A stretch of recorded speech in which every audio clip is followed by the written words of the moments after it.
Hello, everybody, and welcome to the Alien versus Predator Galaxy podcast, the original Alien and Predator podcast. I'm regular host Aaron Percival, aka Corporal Hicks, and joining me are my fellow co-hosts Adam Zeller, aka RidgeTop. Eric Adams, aka Xenomorphine. And Stephen Hartigan, aka Kailem. who is making his third appearance on the podcast. Question Maybe mark? second? I think No, 'cause second, you- unless you're counting the live streams for the RPG. Weren't you on the RPG review? Don't think so. No, I've been on one or two RPG streams. I thought you'd been on the review with us. Anyway, He's always here in spirit, and that's what Yeah. matters. Kailem is a regular voice on our live streams. He's often joining us to play games. He's also one of our recent additions to the staff on the website, on the forums. Specifically, the moderation team. Indeed, and he will be beating people down in the Predator Badlands area. Yeah. And he joined us to talk about Killer of Killers a couple of weeks ago. So, Yeah. as we are trying to do now with the Alien Earth reviews, we're going to add other staff members. So you'll hear some more opinions, some more voices across these 8 weeks. Last week we heard from Hunter. This week, obviously, is Kailem, aka Stephen. And next week we'll be joined by Jack. Anyway, Will that be Jack's podcast debut? No, Jack was on long time ago. Okay, well, Long, longer than long I time could ago. like What's their forum handle? at though? least What 8 do years. people know them as? Dechande. Deshonda, yeah. Ah, there you go. Yeah. Jack came with me to Horsham to play Alien Isolation many moons ago. Many moons ago. So, yeah, Jack's been around a while. He just doesn't really come on the podcasts. But he's going to join us next week. Anyway, we are here to talk about what, Adam? For our His audio, choice in Alien Earth. attire. A t-shirt. Alien Earth Episode 4, Observation. So I kind of want to rail on Adam already. I know we were doing it off recording, shall I say? But for our audio listeners, Adam, what are you wearing and what is on your desk? I am wearing an Alien Earth t-shirt that I got from Hulu's online store. So check it out if you would like to, tout your excitement for the show. Yeah, see, this is proof to the audience. Disney don't pay us; we pay them. We got to buy those t-shirts ourselves, Yeah. right? It's not just a T-shirt; it's a mug. Come on, don't downplay your Yes, enthusiasm. I also got this Alien Earth mug, which has the logo on one side and the little cool alien crack in the Earth thing on the other. They did give me a mug, though. They gave me the white Maginot mug on the lead up to the series. So Did Thank it you come with a for the mysterious black oozy liquid inside? No. Or... That's just no coffee. more black goo anymore. Now it's tablet. No more. Okay. You should have that in the other hand. That was a missed opportunity there. Just black coffee. Like alternating swigs. Well, episode 4. We are officially halfway through this season of Alien Earth. How are we feeling? Let's start with Kailem, because you need to fill us in on how you're feeling up to this point. Oh, So, yeah, okay. Alien Earth leading up to episode 4. I am feeling good about the show. I mean, overall, definitely been enjoying it. Well, I mean, it had a strong start, and I feel like it's continued to be strong. But it was definitely sort of more difficult sometimes to get into some of the earlier episodes just because of the continuity stuff. The whole like, hey, this doesn't fit with, the movies, and this is kind of different and all that. But like, as a show, I've been really digging it. Just, taken on its own. It's really, really tense. Production design's great. Just definitely been really enjoying it so far. And how did we feel about episode 4 then, just to go into that? So again, you keep us going, mate. How do you Okay. feel about this one? I did feel like it was possibly the weakest of episodes so far, but maybe only because there wasn't a ton of action in it certainly compared to the first two episodes where it was and even the beginning of the third, I guess, with had like the alien fight and stuff. This was probably the calmest episode that we've had so far. Definitely very character focused, and it's not at all uncommon on shows when you have like the little sort of mini arcs in a couple episodes or a few episodes to then have like, okay, here's like a transition episode where we're moving away from all that crazy stuff that happened into whatever the next thing is that we're going to be setting up. And that definitely felt like it was last episode and also this episode as well. But it did a really good job, I thought, of setting up a lot of the potential conflicts going forward. You can definitely tell that everything's kind of been primed to get crazy in the back half of the season from what we had in this episode specifically. Okay, Eric, how are you feeling about episode 4? Well, I have to say, because I wasn't on the last one, I thought the third episode was my favorite so far. I quite like that. What I was saying about the first and second episode, the third was where I was starting to find certain characters interesting and wanted to know more and all the rest of it. This one wasn't as good, I felt, but I still kind of interested in where it's going now. Because now it's like it's found its feet. They had to get the crash stuff over with, and now it's like it's all dealing with the consequences with that. And I think, considering what the synopsis is for next week, I think that's why this is more drama centric, although not wholly, obviously. No pun intended with eye sockets. Interesting. But yeah, there were still some weird. There were still some moments where it was very Noah Hawley. I think if I say that, like people either like those moments or they go, "What?" So I think it's a Marmite thing. Yeah, interesting. And I just want to correct for the record, I did not fist pump and yell out when that thing happened on the third episode, but I did. I'm going to do a recreation of it. I went, okay. Oh, that's interesting. I like that. That's how my reaction was. So just for the record.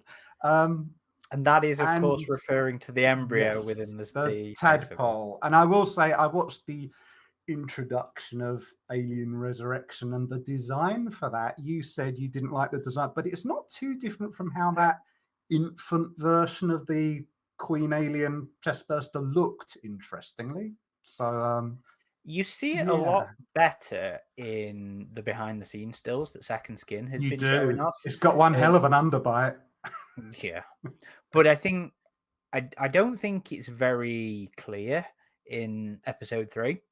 But you can see a lot more of like the miniaturized chest burster in those behind the scenes stills, and it does look a lot more visually interesting. And did you notice when the fully formed one comes out, they had it like the original in Alien, where I mean the limbs were a bit thinner and longer, but they had it kind of glued up there, which was nice to see. Yeah. But we can talk about that in a bit.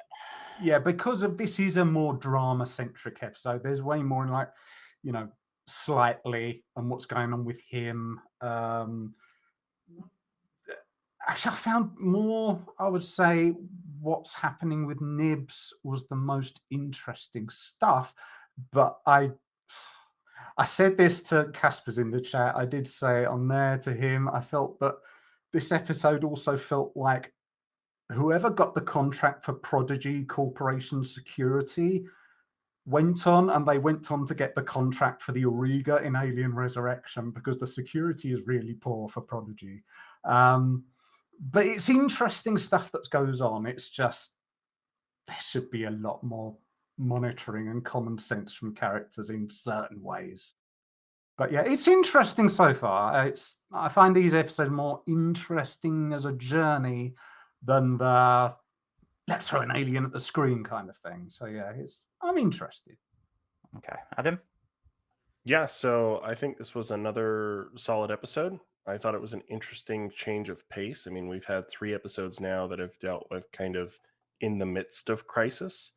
From, I mean, just the introduction to these characters and what's going on the island. But we've had 3 episodes really focusing on the Maginot crash, within the city. Now we have some more time back at the island to see more of this facility.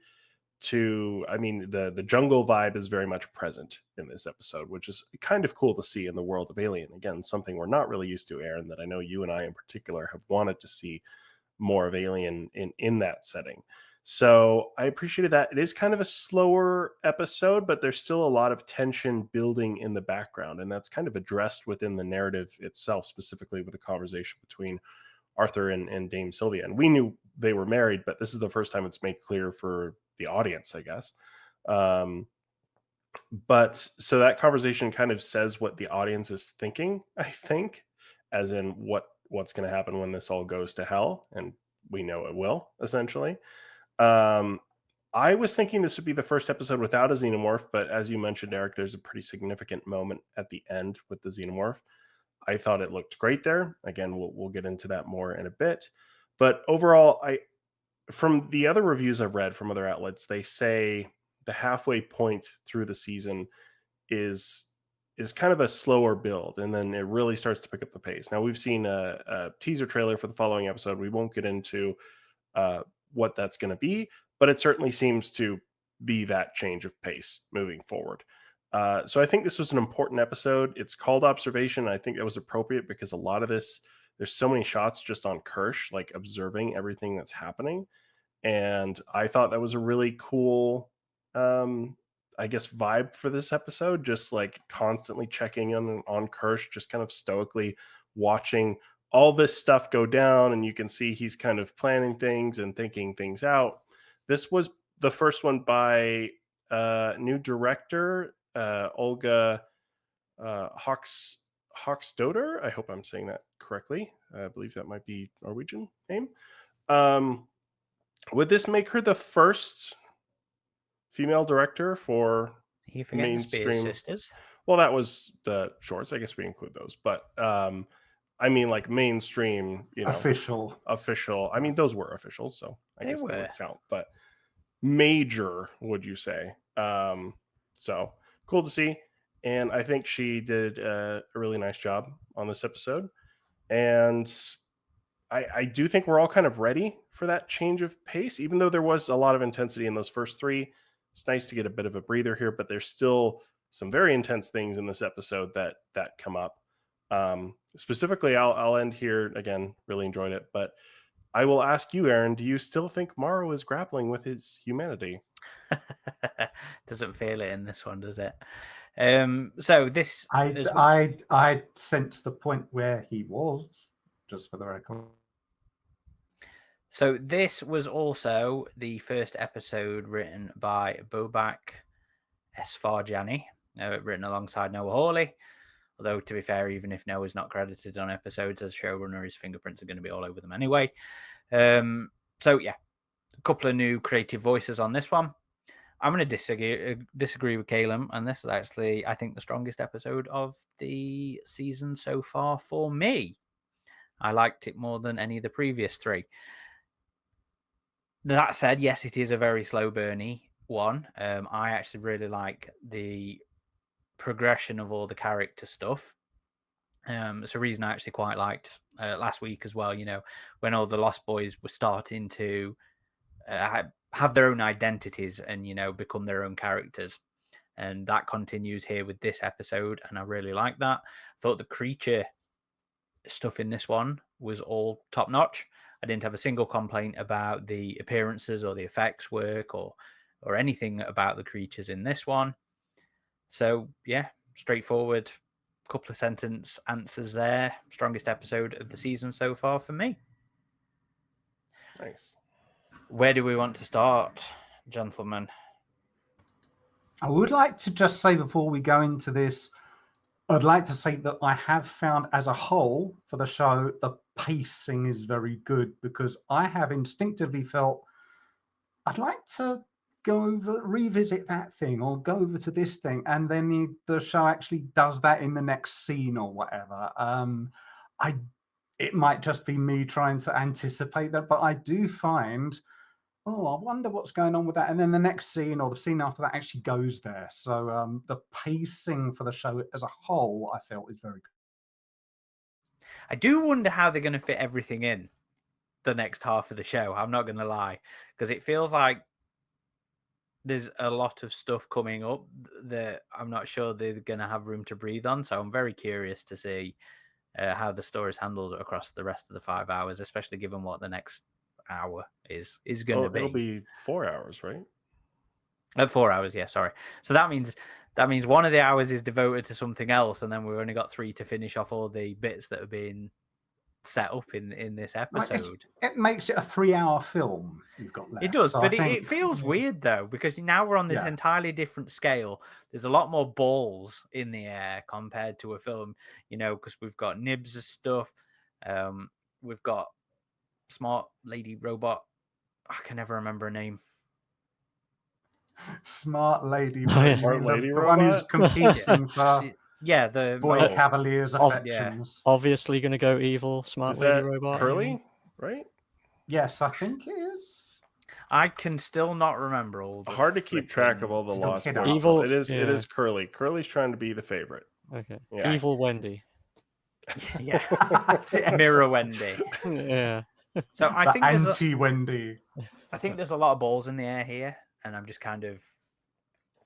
It feels weird to be like, I'm not sure 3 hours is going to be enough here about that, but yeah, that's kind of where I'm at. But Well, I mean, you make a good point, Aaron, that a lot of stuff is kind of building here, and it makes you wonder if it's just all going to explode kind of at the same time, and that'll just be a perfect storm of madness, which would be cool to see given everything that's being set up. Yeah. I'm sure it will, because like you said, it kind of has to, because there's only going to be like 3 episodes to deal with all that stuff. Well, And we know it's like spoilers. There's going to be an alien that gets loose, so that's going to cause enough chaos, and then all this other stuff is going to go on at the same time. I think the official podcast has brought up certain things that I instinctively feel, oh, that's interesting. Is that going to go there? And then the official podcast just has someone come on and they go, no, it was just blah, blah, blah. And I thought, oh, really? Because it's like on this one, you have Nibs saying, oh, I'm pregnant. And, obviously on an alien show, you think, oh, where's that going to go? And she's touching her eye and that. And the actress says, no, she's not. There's nothing there. It's just her having a delusion. Oh, shame. You could have gone she's just somewhere nuts. beyond. So whether we're thinking there's a lot of balls in the air, but it might be there aren't as many as we actually think there are. Are there actually things where there are misdirections? So it could just be that. Yeah, that's fair. And how fucking terrifying is she in this episode? Well, Natasha actually informed me that there's a name for that, feeling you're pregnant but you're not. Pseudocysis, I guess it's called, false pregnancy or cryptic pregnancy. Phantom pregnancy, yeah. It is an actual thing where people think they're pregnant, but they're not. And they can convince their bodies to behave like that hormonally as well, if I'm remembering rightly. But that's an entirely different situation here. One would assume anyway. But I think, didn't the actress talk about in the official podcast about her being able to like maybe manipulate the way she her body feels? speculated. She wasn't like definitive. No, unless she was being told, don't give that away, and it's actually something else. But I have to say, Lily Newmark, hats off to you, because she played that kind of semi-psychosis really well. Because like you have Dame Sylvie say, talking about, well, how did it happen? And she pauses it just enough right where it's like you can believe the character is sort of narcissistically in a way, but kind of making it up in their head to justify it to themselves. And I completely bought that. And I think that is completely Lily Newmark's thing, in the same way as, I don't know if it's before or after it, but there's a thing where Morrow tries to convince Slightly to give away his full name. And I was thinking in that moment, don't do it, because he's obviously going to go to your relatives And there was I don't know if it was on the script or if it was Morrow's actor, but when I said earlier, there's a part where he seems to find his humanity. There's a part where slightly gives away his full name, and Morrow has this very interesting facial expression where it's like, don't do that. I wish you hadn't told me, that kind of thing, which I found was very interesting. And that is completely down to the actor's performance. There's some really interesting acting in this, even if we're not seeing monsters on screen. This particular episode, I quite liked a lot of the, even Kirsch, some of the little sideways glances and stuff, they're really interesting. And the way you find like Ash interesting in Alien to this day. So there's a lot of performance-wise stuff in this. When Wendy is doing her recreation of it's very interesting just seeing her body language about that. So let's get into that a little bit. I mean, at the end of episode 3, Wendy passes out because she's approaching this dissection of an egg that's going on where they retrieve the facehugger and get the tadpole from. And she essentially passes out because she can hear this thing suffering, essentially. And this next episode starts with her waking up, being checked on by her brother, by Dame Sylvia, by Arthur, by Boy Cavalier. They're kind of just all in this room with her, and asking her about what happened. And she was saying she could essentially hear them and that they're talking to her. And Arthur kind of dials up her hearing at this point to a point where she can just hear it, but it's not like painful for her. And there's also a bit of a moment between her and her brother where he's kind of being an overprotective older brother, and she's like, I can speak for myself now. Like, I'm not this kid anymore. And that's an interesting role reversal for her, because she kind of went from being little sister to him to now big sister to all these Lost Boys, right? So that was interesting to see. I mean, she still obviously, very much loves her brother. And there's a point later in the episode where she's like, are you mad at me? And he's like, no, I'm mad at them, this company that's kind of taking advantage of you here. And that was a really nice moment as well. But anyway, this scene has a huge lore implication where she can essentially hear the hive mind wavelength, I guess, for the Xenomorph. And Boy kind of prompts her to not think about it, just get the noise out in an audible format. And she does. And she makes the communication sound of the Xenomorph. What did we think about that one, guys? Kailem, do you want to start? Yeah, I mean, it definitely seemed like you say, the show has gone in the direction of they communicate via some kind of sound on, a frequency that we just can't hear. Obviously, that's been sort of a speculation for years, and fandom. Like, we know they communicate, or at least, ever since Aliens showed the Queen telling the aliens to back off, when Ripley was threatening the Hive. And it's always been, a question of, is it like telepathy? Is it pheromones? Like, how do they, communicate there? Various other, comics have touched on that. And this is the first time we've kind of seen that brought up in live action. Excuse me. And yeah, it was interesting to say, to see the show go like, yeah, this is an actual thing that can be heard.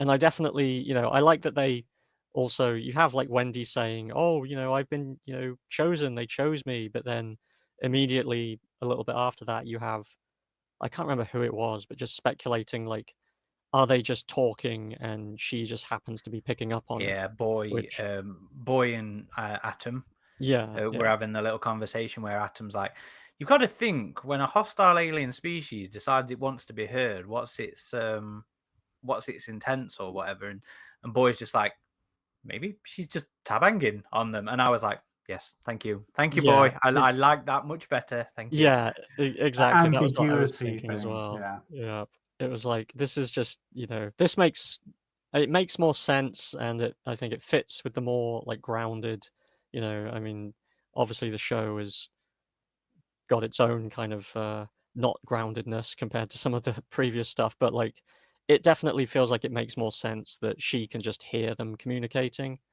And it's not like she's special, she's been chosen by the aliens. Well, she Well, feels that way. She Yeah, feels she feels like that way. Yeah. But in terms of like what it really is, I definitely prefer that it's more just something about her android Coincidental. body is picking up that frequency. Yeah. So this is something that Noah Hawley and Sydney also talked about in a post episode interview, where Noah Hawley basically just went, "Yeah, she thinks she's special, but she's a child and wants to feel special. That is very much not the case. It's just some quirk of her particular prototype over the others' bodies." And I'm very much like, yes. If we're gonna do this, I don't want none of that chosen child, the one Neo bullshit Yeah, in the exactly. Alien. The alien whisperer. If we're gonna do it this way, this is the way I want them to do it, and I do hope to see that become a little bit more prominent. While I liked that conversation between Boy and Atom, and like even the little thing where Boy earlier was like, right, we need to find out if this is a software thing or a hardware thing. Keeping it sort of like that little grounded in the synth reality. So yeah, anyway, go ahead. Sorry, Kailem. Yeah, no, I agreed, and it kind of fits in with, we've seen in certain, obviously in like comics and games in Dark Descent recently, you have like, the whole thing with what's his name? It's Cassandra's his daughter, isn't it? Yeah, And it's the main Harper. Marine guy. Harper, yes. He can kind of sense the aliens, whether it's telepathically or if he's, tuned in and whatever. But it feels like it's, even though this is a show that doesn't even fit with the movies entirely, let alone games, it still feels like it's on that same kind of wavelength, no pun intended, that this is something that people and things can pick up on rather than, say, a pheromone kind of situation. Not that it excludes that, but it's interesting because even though it might not fit in mainline film continuity, it does kind of use some of the lesser known aspects of expanded universe, like you mentioned, like with the game Dark Descent and tuning into the hive mind. That was also in one of the books, Aaron, right? Like Sea of Sorrows. No, that was even more bullshit. That was Betazoid empathy kind of thing. I had wanted it in the book to be him being a descendant of Ripley 8, so he was biologically tuned into the hive mind via biology in that way. But no, he was empathic. Oh, okay. So it was more psychic realm. I mean, it still has to it has some form of telepathy vibes. If not, it's got to be a really powerful signal, like a radio type signal, because she can hear it. Is like in the earlier episodes, as soon as she gets off the dropship, that thing is like deep in the crash in the tower. She can still hear it at that point, and she can hear it across from the other end of the facility here. So it's got to be something that's a bit more powerful than just high frequency sound.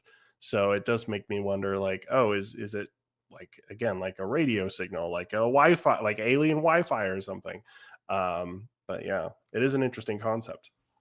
And unless I'm mistaken, I think the show says the frequency begins at 20 hertz, which is low. Unless I missed a clarifying clarifying unit on there. But I like that they're going in this unusual angle. We've had, like Kailem said, like Adam said, we've had some things play in this space before, but it's not an overplayed space. This isn't them jumping immediately to weaponizing the alien and turning them into soldiers and painting numbers on their heads or whatever. This is, and I don't besmirch Nightmare Asylum there, just to make that fucking plain. But no, this is playing in a different realm. Same as like I really like Romulus playing in the realm of using the aliens for medical purposes. So it doesn't feel overdone, it doesn't feel trite, and it doesn't feel like a trope with this direction. I like the idea that she can hear them because she's artificial. I don't like her vocalizing it to the alien at the end. So they're supposed to. They're Sounded like speaking. the Grudge or something. Well, no, it's more. This might be a bit nitpicky, to be honest, but the idea is that they're communicating on a wavelength, a frequency that we can't hear. But for the sake of the audience, question mark, she's literally making the noises to the alien in the frequency that we can hear, doing it with a throat, presumably. But it's also for the communicating with sake of Boy Cavalier, because he wants to be able to communicate with it. So she cannot kind of act like the but the translator. The point here would be that the alien shouldn't be able to hear it if she's doing it on a frequency that isn't. Yeah, but what I mean is, like, she could communicate it to a way where it could be translated, like in an audible format, and then Boy could speak to her, and she could in turn communicate back to the aliens. Which but seems like what he Boy's not wants. there. Boy's not there at that time. When she's making the noises at the chest burster at the end of the episode. Well, in the beginning, when he asks her to vocalize it, he's there. But that's not what I mean. Yeah, I don't mean her vocalizing it for the sake of us hearing what it is. I mean, in terms of internal logic of the show, when she's making the noises at the alien, she's doing it on the she's doing it on our right thing. So Yeah, whether that's just a shorthand for the audience to be able to know that she's doing it on their frequency. I don't think so. No, that's I not think how it felt. She is copying exactly what she did earlier. So from the chest burster's perspective, it probably sounds like to us, it's as like, in human terms, it would be like if somebody puts their head underwater and they start saying, "Hello, how do you do?" It would sound to us like that, because she is not putting it on the alien's frequency. I'm not a fan of making the aliens' communication system audible, because it means, like, if they're in a vacuum, they can't speak to one another. And also, if it's something like telepathy or something we haven't even discovered, it would be instantaneous and it doesn't depend on air. But I did that in terms of the actual sound design for the signal. It was a nice kind of dolphin clicks mixed in with, it almost sounded a little bit like, it almost sounded a little bit like some elements of the original Space Jockey signal, a little bit. I don't know if that was on purpose or it was just me, but I thought that was an interesting mixture of sound. It sounds like something the alien would make. Mm-hmm. I really liked the effect. I'm not gonna lie. I like the sound of it. It was really good. Yeah. But I also, this might come up in later episodes, but I did feel the way that who's Adrian Edmondson's character? Is he Kid? Atom Ein. Atom, right. Names on this show. I did think, now the thing he does with Wendy's brother, where he says, well, you can quit, but then you owe us for what we've installed. They basically got a hold over him for life. And which is very much what happens in real life in certain situations, not just with corporations, but governments too. It sums up the American healthcare system, doesn't it? Yeah, kind of. Yeah. It's why. But also, I felt that's going to be foreshadowing, because I feel Wendy's like, no, I want to be involved in this project. And all they have to do is just figure out how she is sensitive, emulate that in another bit of equipment, and knowing Boy Cavalier's penchant for going from project to project, he'll just say, well, you're obsolete now. And I think, I don't know whether it's going to be in this series or the next one, but I am predicting that the hybrids themselves are going to be foreshadowing, and they are going to try to use the mind transfer technology on a chest burster, and they're going to say, they take the DNA of the host, therefore they're the ultimate transhuman thing. And this is my prediction, they're going to try to mind transfer into a chest burster, but they're going to use that thing as foreshadowing. I fucking hope that Eric is completely off the mark, and that is not where we're going. But it wouldn't surprise me. I'm not going to disagree with you in that I think the aliens' DNA reflex is going to play into a transhuman angle. I had been thinking, oh, Boy's just going to let himself get chest bursted. I don't He think said so. that, I and think that's Boy seemed foreshadowing. particularly fascinated with the eyeball monster, which we'll have to talk about that scene. But my prediction is the eyeball monster is going to get him, and he's going to put on big sunglasses, and the eyeball monster is going to run the company. Oh, he's going to have two. One wasn't enough. But this is another one of those elements where I'm like, I'm really interested in this, but I'm really not sure about the execution going forwards on this. That's exactly how my thoughts were. Yeah, it felt, is it plausible? But yeah, it's an interesting journey. Sarah asks, do we know that what she is? Do we know that she is doing it vocally because we can hear the alien too? Well, we've always been able to hear something from the alien, and snarls, and all that and stuff. I took the sound effects during that end sequence to be more of those kind of noises than to be replicating the noises, the weird new thing. And I really hope it doesn't end up being some sort of translatable spoken language as such. I always much preferred it when interpreting aliens, it was more about interpreting vague feelings or, you know, that kind of thing. So I really hope that we don't go down the route of means hello and Yeah. means, I did have a thought, like, angry. can she more easily communicate with this one because it came from her brother? Her brother, yeah. So I'm sure they've had the brother thing come. They're going to work on that because he's his DNA. And it looks like you know, they're eyeing the brother again for another chest burster. So the company's certainly going to get their money's worth out of him. He is so he's such a victim in this show.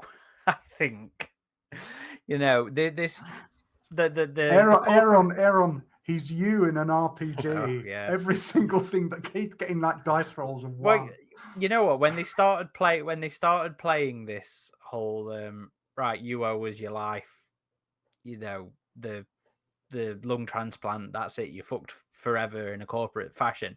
You know, I always said I'd hate to be American because I'd rather they just let me fucking die than wake up to hundreds of thousands of dollars of debt that leaves me enslaved in some fashion or another. So I was just like, Jesus Christ, I feel so much for him.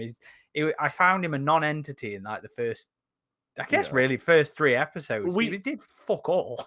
And he shows up in this to be blackmailed and kind of helpless. And now he's being eyed up to be, you know, face hooked. Jesus Christ. I do feel we get to like discover his character a bit more in this. And out of anger, he's like, okay, well, I quit the company. And Adamine's like, that's fine. Let me explain to you all of what that means here. And he's like, okay, never mind. I'm your man. So it was kind of a fun moment. And, you know, I do like seeing him spend more time with the Lost Boys here. There's a moment where he's like, I agree with you. Like, why aren't all your families here? This is wrong. I did like that moment. I thought that was, a really nice moment. And, you know, very heartwarming when they sit down and watch Ice Age together, you know, another Ice Age moment in this series. But just them doing that as siblings again, after they had that conversation where she's like, are you mad at me? And he's like, no, of course not. So that was a real nice heartwarming moment of character development for them. But there's also some really sinister manipulation of the kids at play here between Morrow and essentially threatening this one of these kids' families, and even Boy Cavalier, who's like, I think your brother's a distraction. Should we let him stay here? Or should you help me figure out how to talk to the aliens, and then maybe I'll let him stay here. So there's just still more sinister manipulation. And Boy was a real bastard in this episode, especially towards Curly in the beginning, where he's like, sure, you can speak French, but can you do that? And I was like, oh, you know what? Man, what an asshole. That was nice dialogue.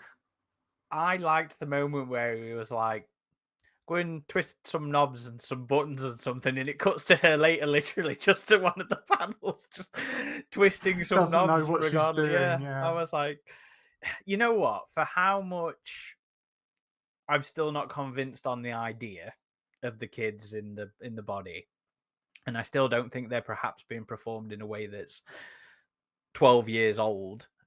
which we got more of in this episode, where they were like, a bunch of these other characters are definitely 12. It still feels like they're more younger than that.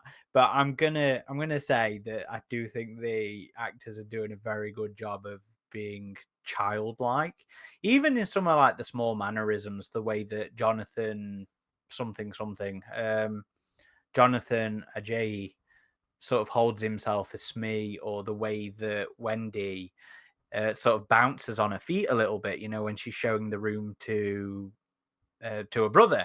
There's a lot of, again, I don't think it's necessarily mature enough to be 12 years old, but they're doing a good job being children, even if I'm not Yeah, convinced on the idea. specifically on that as well. There was another moment where, let me look him up here.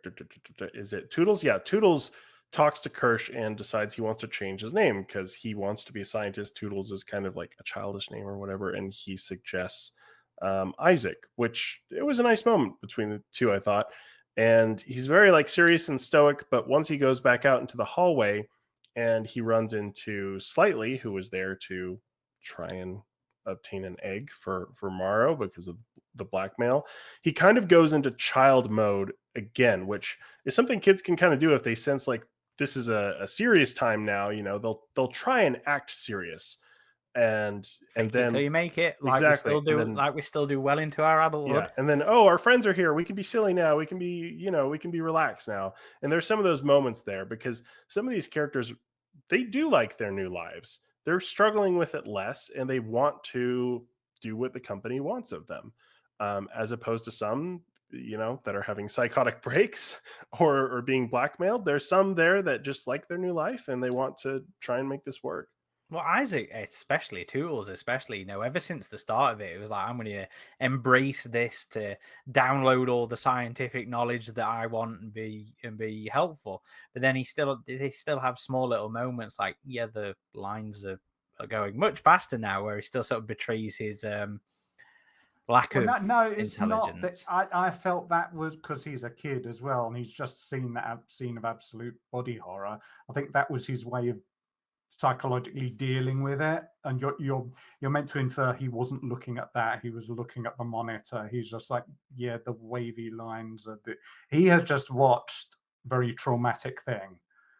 But this is clearly the actors have spent their training being told this is how you act like a kid, or this is how you sing, and they're like, yes, I finally get to use those lessons. But they're doing it very well. Well, they had a child psychologist come on as their coach for the show.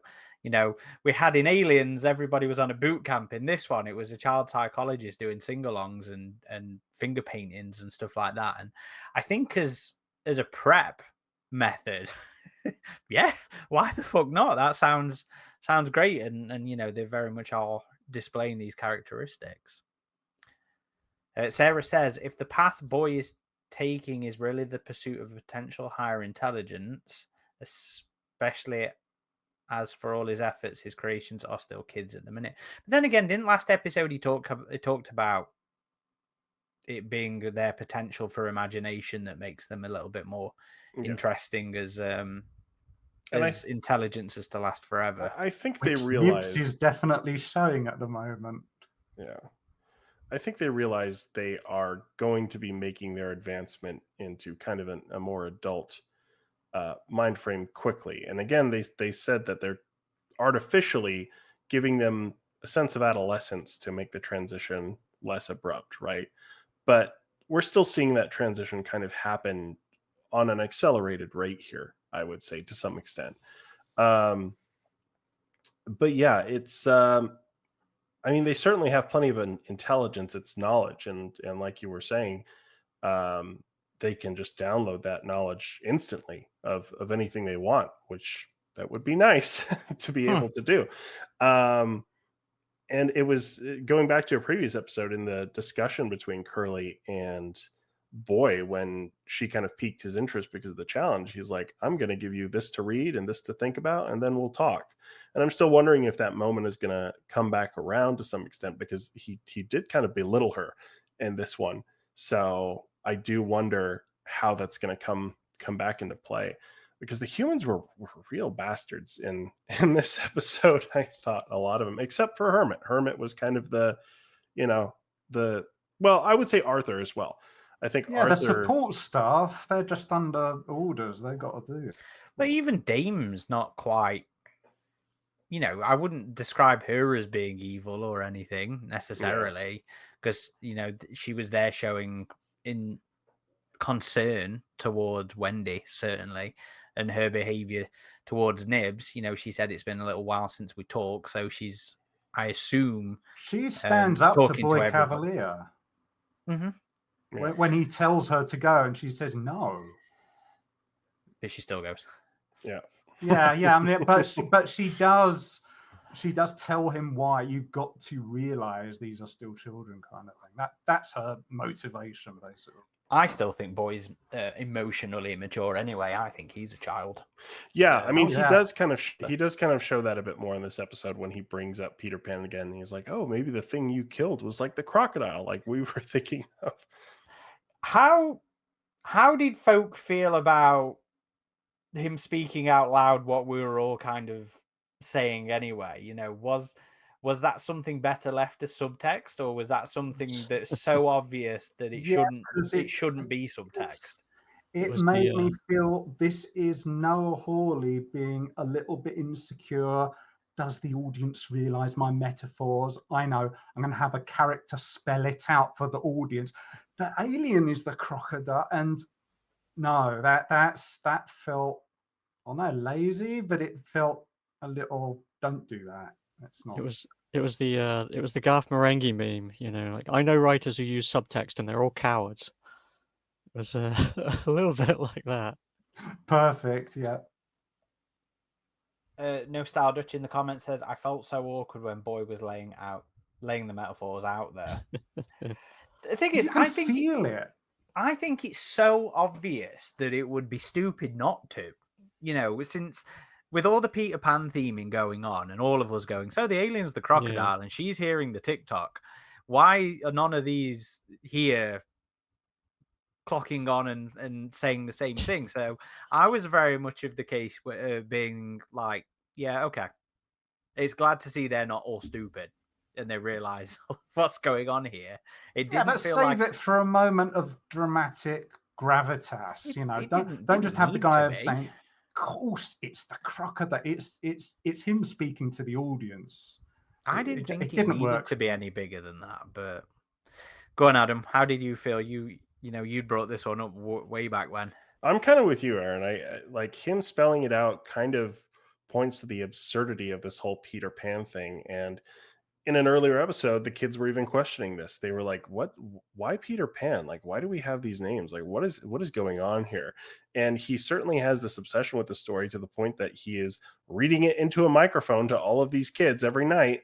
So it makes you really wonder what happened in his past. He seems to have some contempt for his mother as well in this episode that he kind of subtly brings up. All his family. It wasn't just mother, was it? He doesn't seem to like any boundary setting or anybody telling him yes or no, which I'd kind of thought in the past that he was craving that. Don't they say something about all children want to test their boundaries and be told when or when's no and yes and that kind of thing.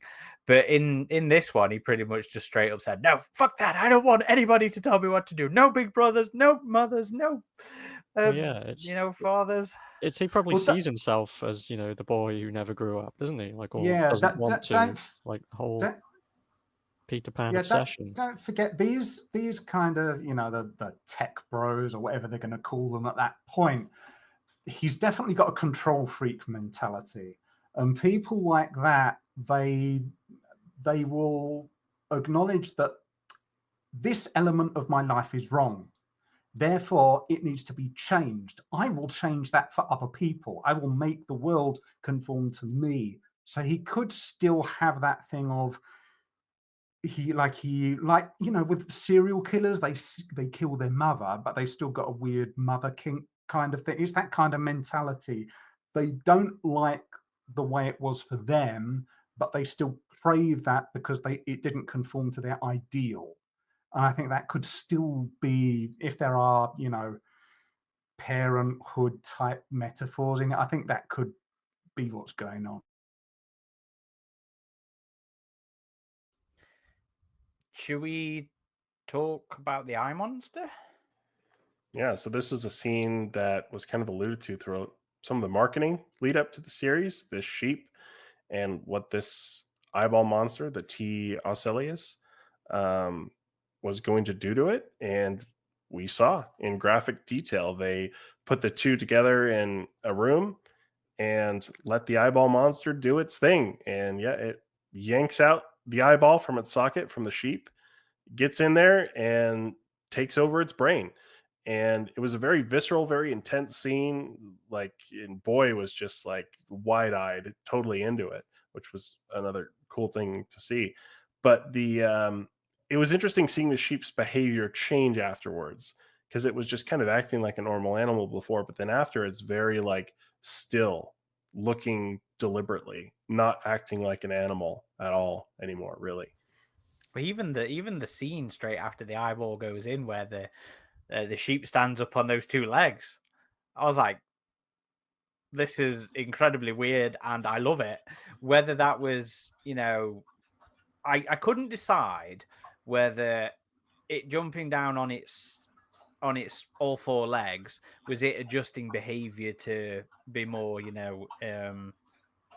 camouflaged, or whether that was all just about shaking that old eye off and getting rid of that loose dangly eyeball. Yeah, I think that was accidental. But did anyone, the moment I saw it go up on hind feet, did anyone get the feeling of, oh, that's a Gary Larson Far Side reference, because it looked just like the sheep he used to draw in those cartoons.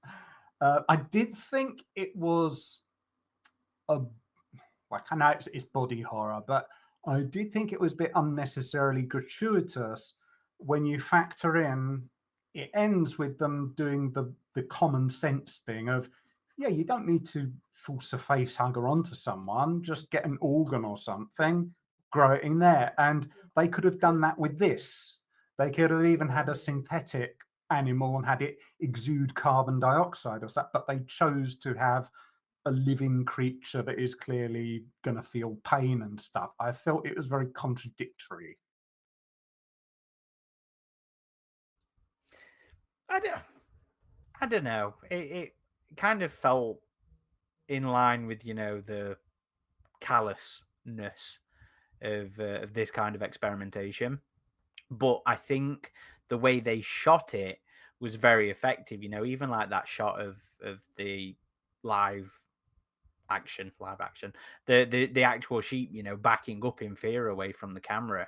I think that entire sequence was pulled off incredibly well. The visual effects of it all, I think, were brilliant as well. They really did a good job of mixing the genuine sheep, the animatronic sheep. Executed well. Yeah, I just felt it was it's a little unnecessary. And then right at the end, it's like, yeah, we're not going to put this in human. We're just going to put it in a lung. It just felt a little bit, you've got the technology. It's just, you're doing this just for body horror rather than it happened to get loose and it infected a sheep or so. I would have bought that more like thematically in terms of the structure of the story. But yeah, I felt it was done very well for body horror purposes. And you definitely felt the animal's tangible terror in it, which I didn't like watching it, but it was done well.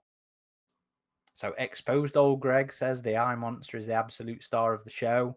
Bigfoot LV426 says the eyeball monster freaked my wife out so bad she had a nightmare about it.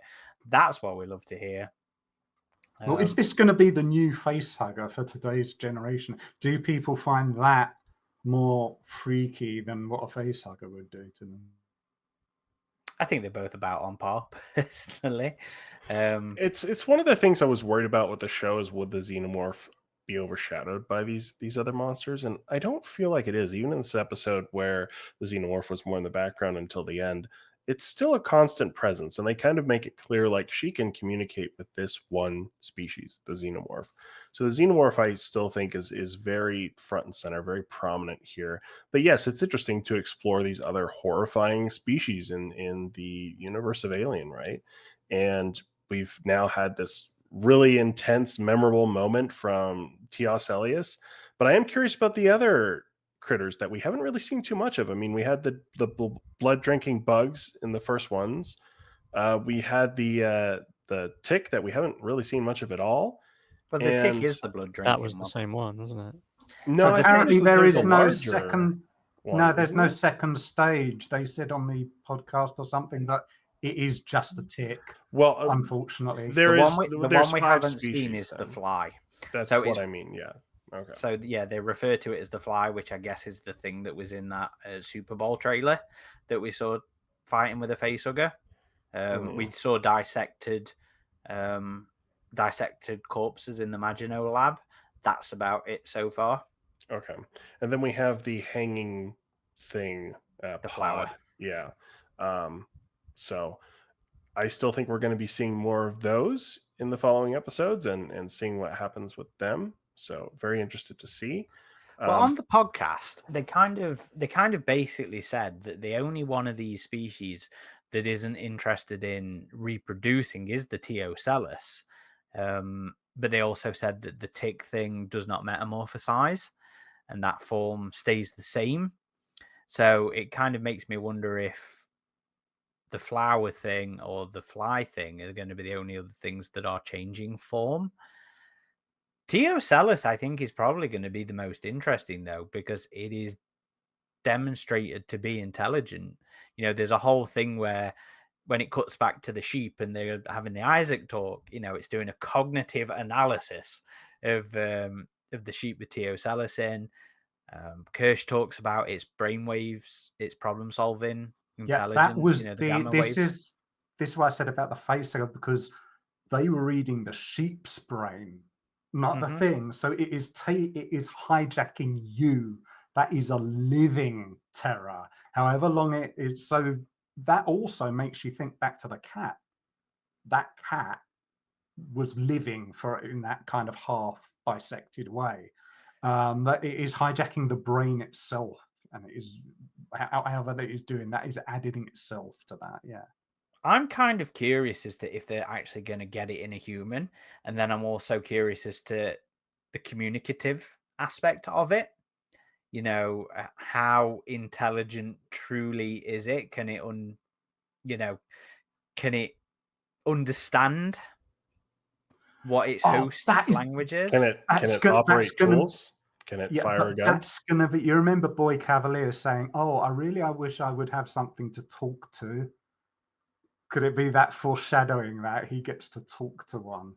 But you have to ask yourself, would it want to talk? It could have the capacity to, but would it necessarily have any interest in talking back? So that would be another part of the puzzle. But I do very much enjoy what they've done with it so far. You know, it's like Adam was saying, I don't feel like it's overshadowed the Alien, because the episode opens with the focus on the communication aspect and it ends on the chest burster. So it's bookended either way. Its presence is felt throughout the show, especially because of Morrow coercing and blackmailing. What a fucking bastard. That, you know, I think we moved on from the Morrow stuff, but to have gone from last week being so, I personally found him quite identifiable, to then becoming this manipulative, absolute raging bell end of a human, with what I was doing here was fascinating. Well, what's Wendy's brother's name again? Joe DiMaggio, like the baseball player. Yeah. I think he is basically Joe. I think he has been in Weyland-Yutani's servitude. He can't go against his directives. He's a cyborg. I think because, like I said earlier, he has that moment where he gets the slightly to say his full name, and he has that. I really wish he hadn't told me that, but he wants that information so he can complete the mission. And I think he's kind of foreshadowing what Joe could become if Joe does go full servitude. Also, down to he is now a cyborg himself. He's got an artificial. I don't arm. think Joe is going to go full servitude. He's very reluctantly doing this because he wants to be with his sister and he wants to make sure she's okay. And he knows he'll be financially screwed otherwise. I don't think he's kind of in as deep as Morrow is. I think once the shit starts to hit the fan, he's not going to have the company first in mind. But we don't know if something was held over Morrow. That's my point. We don't know what brought him to it. Could be he's a dark foreshadow. You could become this if you go that far. It's definitely an interesting perspective to take on it, but no, I don't think. I think they're coming at it from completely opposite ends, because I don't think you could even say Morrow's necessarily dedicated to Weyland-Yutani, because last episode he makes it clear that it's all about what did we decide it was called? The sunk cost fallacy. You know, it was about making sure his life was worth something at the end of it all. I kind of wondered perhaps if his family isn't quite as dead as he is led to believe. I was like, is Kumi his real name? You know, is he given the name of, you know, his child or something? Did we find out if he had a daughter or a son last episode? I think he mentioned the daughter, but he could have false memories for all we know. Okay, so maybe not, because while Kumi is, I think, a gender-neutral Japanese name, it's a Ghanaian boy's name because it actually means forceful, which is quite, quite appropriate for how he's behaving at the minute. So maybe it is his actual name. Anyway, Stephen, it looked like you wanted to say something. Oh no, yeah, I was just going to say it seemed like he was, it seemed like he was kind of cool with everything that was going on, and like you said, he was like, hey, he even said to Miss Yutani, didn't he? Like, oh, when he was saying like everyone I ever knew is dead, and he's like, oh no, that's not for me. Like, don't take that the wrong way. I'm just saying that my mission now is these aliens, is these creatures, because that's what I was there for. That was the whole purpose I went out there. So like you said, it doesn't even seem like he's necessarily, I'll do everything for the company. It's more just like, I want to make sure that this stuff that I went out and, spent basically an entire lifetime gathering up isn't going to waste. Yeah. Another interesting moment, I think, going back to the scene where Hermit is talking with the Lost Boys, and they're all just kind of sitting at this table by the river here, I think, is they kind of talk about the state of the world, and they spell it out. Like, I felt like before with the whole government issue that you could kind of put it in the background and headcanon it like, well, there's still governments out there, but this is just the corporate era and they're taking a backseat. But no, they spell it out like governments are not a thing anymore. It is just the corporations now, which again completely contradicts Alien and Aliens. So this is now firmly in its own concept. More than Alien still has the patches. It yeah, but still has you cannot put. And the quarantine is not a corporate quarantine. No, that's a government. Well, I mean, even the quarantine regulation with Ripley in the original, where she's like, even if it's against the law. Quarantine doesn't. Well, I suppose against the law. If Weyland-Yutani sent them to get this alien, why would they? Well, they've made it very clear that it is the Five, as they call them, that is the ruling body. So that doesn't mean they can't have their own laws as such. I think we have to write aliens out of this. How we've been sat there going, oh, it's its own thing, it's its own continuity. I completely agree, and I think it just takes Alien into account. I don't think aesthetically and tonally, yes, but even in Alien, even if they were in the background, Three World Empire was a thing. No, you can't. No, it is a background piece of element, costume element that you would not have been able to have seen on your Betamax or your VHS. So that I think is very much nitpick, reaching too far. I think you're reaching too far, Adam. I genuinely do. Okay, I will say you could grant an argument that it could work with Alien if you disregard that, but it certainly can't work with Aliens unless the whole state of the world changes again. I absolutely Yeah, agree. It Yeah. does not there's take there's aliens wriggle into room account. with Alien, but with Aliens, yeah, it's definitely in a Yeah, that was separate box, that which was is the weird because it has a lot of Alien 3 and Alien Resurrection references. And Covenant now in and this one. Covenant. Yeah. Yeah, except I did go back and because I thought, no, did it? Because I knew in Kane you're meant to see it around the lung area, which I think was why Noah Hawley got the lung. But I thought, no, when What's Ripley that dark 8 spot on had his her, lung?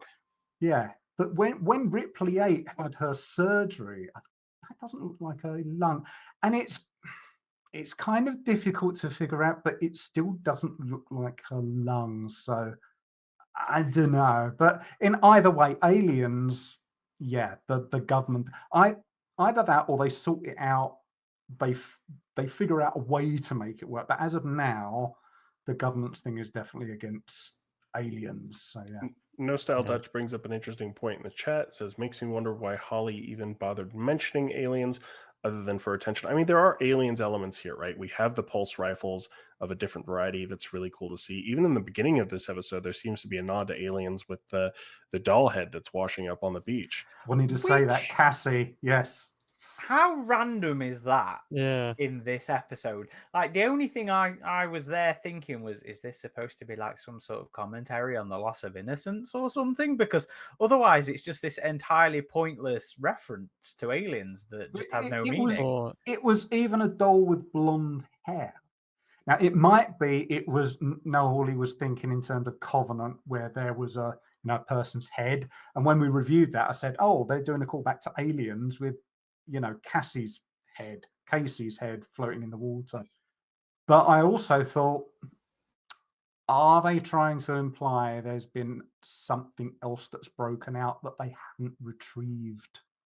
If that's what they're inferring, and it's going to crop up later, that in actual fact they thought they'd gathered them all up, but no, there's one that's actually escaped off somewhere, then it makes sense. Otherwise, yeah, why put the doll's head there? well, it could just be a flash forward. It could be something because I mean, there's literally, I think in like the second season of Breaking Bad, they have a very beginning of several episodes that start with like a doll or a teddy bear, and you see more and more and more of it, and you think you don't know what it's for, what the reason is, and then a few episodes later, you see, oh, this is the context, and you realize it was a really big thing. So it could If just they be, keep doing that, yeah. yeah. If we keep It's- going back and seeing it, then it'll probably be a flash forward. It's not a bad thought either, because we've seen a bit of bouncing around the timelines. Obviously, the next episode's the flashback to the Maginot. So it's not like this show is linear in its narrative. So it's a fair point. I mean, Exposed Old Greg in the comments says pointless so far, question mark. So yeah, maybe it's pointless right now. Maybe it'll have some impact going forwards. We'll have to see. But it's like I keep saying, this is not a film. This is, at the end of each hour, we are not sat there with a complete picture of this narrative. Yeah, exactly. So it might be an entirely different thing when we come back in 4 more weeks and we've got a better picture of everything. Well, can I ask a question to all you three? Because we're now at the halfway point. I think it's fair to ask this question. Because I think when they were filming it, they wouldn't have necessarily known either way. It would have been a Disney executive decision. Do we think this would have benefited from releasing all the episodes in one go, or it's better that they drip feed one episode per week? Because I think some things that we did raise in episode 1 and 2, they did kind of address in 3 and 4. So what do we think? I talked about this with one of my best friends, Jeff, and I was like, I honestly prefer it when a series drops all at once and I can just binge it. And he kind of pushed back on that. He's like, I think sometimes it's good where you have those weekly episodes, you have time to digest it, time to talk about it, and then time to get excited for the following week. And I think this is very much a show that lends itself well to that. And it's become like a weekly ritual where my girlfriend and I will like sit down and watch it every week, and we'll be excited about it. We'll talk about what we just saw. And I think when a show drops all at once, yeah, it can be fun to just binge a show all at once. I've done that. But it does leave less opportunity for, I think, the experience we're having now, where we're able to just talk about this one by one, think about what could come next. So I think it works really well for that weekly format with this series. I think the powers that be have realized by now that a drip feed is better for discussion. You know, it is better to keep this alive in not just the fandom, but a general sort of scope. You know, every week I'm now going back to finding reviews of the episode on all your major outlets along my feeds. You know, I'm finding weekly breakdowns and Easter egg videos and random interviews and extra little bits. So, and yeah, as Greg says in the comment there, engagement. You know, it is good for engagement within the fandom. It is good for engagement within the general public. Is it necessarily, because this is so different, is it bad because it allows us time to foster and get negative? Question mark, question mark, question mark. You know, that I think is perhaps the only negative here, because we still don't entirely know how we feel about the show. You know, Chevy was messaging me before we started, and I said to him, you know, we were talking about the alien communication thing, and I said to him, you know, it's one of those things where I'm finding it's a mixed bag of, ooh, I like that, and ooh, not sure about that. So, and you know, he agreed with me. So it's this weird, because the show is just so weird. You know, it is not Alien so much as it is this Alien? And I think, Hawley. yeah, and I think that was another question I'd written down in my notes was hang on, let me bring it up. Was, is this still Alien? Or is it too much existential crisis stuff? Are we still going too far in the Blade Runner realm of things, even at this point?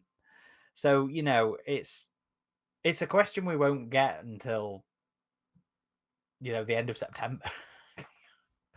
So does dragging it out that long allow the negativity to just continue and fester too long? I don't know. I'll find out in 4 weeks, because I don't think anybody's really settled on what they think of the show. People seem to either fucking love it or absolutely hate it. I find it hilarious in the discourse online. You know, on some of the Twitter posts today, I saw comments, "This is the worst show ever made," and other people being like, "This is the best Alien thing since Alien and Aliens," and it's Yeah, just like all over the place. It's been, I mean, critically, it's acclaimed. That seems to be the consensus. But among viewers, among fans, as I expected it would be, it's been more divisive. But it's been even more divisive than I thought. I've seen, yeah, some people some people I know really displeased with the show, and others saying it's the best thing since Aliens, like you said. Yeah. So opinions all over the map. I think in terms of the negativity stuff you make, the thing is there are high points and low points within a given episode. But then when you look back at several of them, you go, actually, that wasn't such a big thing after all. Or there were better things or whatever. So what do you think, Kailem? Yeah, I mean, I've been spoiled now with, you know, once Netflix kind of started the whole, you know, bingeable shows, dropping them all at once, and that's definitely been my kind of preferred way of watching them, because if I'm into a show, I'm just like, I want to watch the next part right now, and now I can just watch them at my own pace, and my own pace is like, watch it all, just sit down and, you know, veg out on the sofa with a bunch of, you know, 6-pack of crisps and drink, and just spend several hours going through the whole, you know, whole show.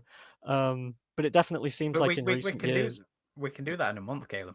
yeah, that's true. Yeah, I'll have to be doing it at least for a part, because I'll be missing the next few episodes when they air. But it's like, I think in the last few years, streaming services have realized, like, oh yeah, those network TV was onto something with the whole 1 episode a week schedule, because now, they can, instead of just taking 1 week's worth of show, they can stretch it out even just for 8 episodes and have 2 months worth of show. And like you said, it gets a lot more engagement and keeps things going a lot longer. It's cyclical entertainment, same as this streaming bubble's going to burst very soon.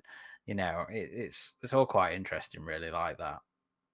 Yeah, so it's like I would prefer that it be bingeable and could watch just all of it, and then certain things you might get a better picture of just because everything's so fresh in your mind. But I also get that some people like to be able to just take an episode at a time and think about them and talk about it and discuss it and come up with theories as to what's going to go on in the next episode. And that's always been kind of the classic TV model. But personally, I would have liked it if they'd just dropped the whole thing in one go, because I definitely like just powering through a show if it's something that's able to be watched in one crazy long night. So, was there anything specific anybody else wanted to bring up? Because I've still got a bunch of stuff on my notes that we haven't quite. Is anyone else thinking after this episode that Atomine is an android? Yes, yes.